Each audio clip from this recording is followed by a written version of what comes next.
28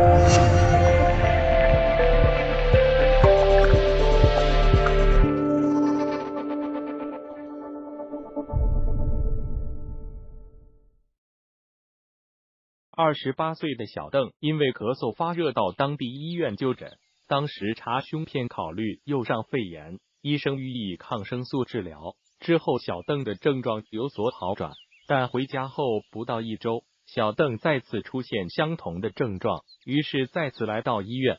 这一次一检查，还是右上肺病灶，而且病灶比以前还有扩大。医生觉得有些棘手，因为第一，小邓只有28岁，非常年轻，短时间内反复发生肺炎，病情显然没有那么简单。第二，从片子上看，右上肺的病灶又没有炎症那么简单。在医生的建议下，小邓转到当地比较大的一家医院。入院后，医生还是考虑炎症，但不排除结核。予以对症治疗后，小邓的病情却没有明显好转，而且越来越严重了。持续的咳嗽和发热，把这个年轻人折磨得很是疲惫。等到再次复查的时候，医生发现小邓的右上肺病灶更加严重了。CT 显示，右上肺有一个团状块的肿块领，周围很不整齐，甚至非常毛糙。种种迹象表明，小邓很有可能罹患了肺癌。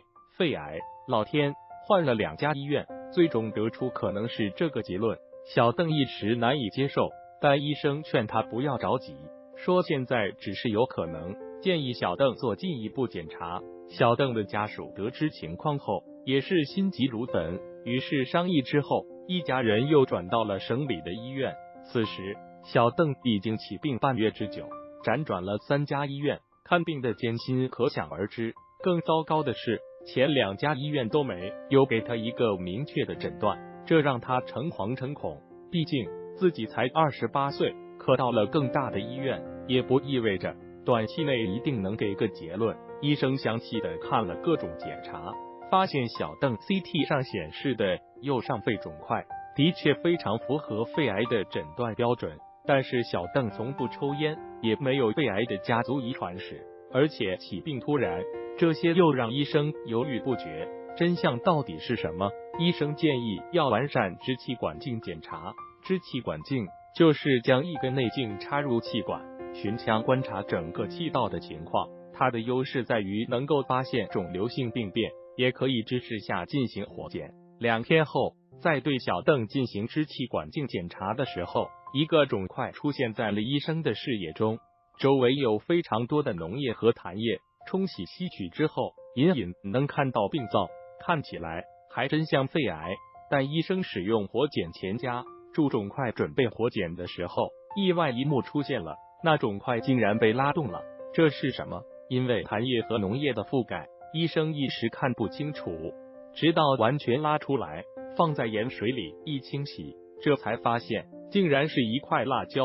真相终于大白，原来小邓在一次进食的时候发生了呛咳，但他不知道那块辣椒也被吸入了气管之中，之后游离到了支气管，并在那停留了下来。因为是一个异物堵塞的气道，所以很容易出现炎症感染的状况。消了炎能好点，但是异物还在，根本问题没解决。随着时间的推移，痰液越来越多，还出现了化脓的状况，所以抗生素也就没什么效果了。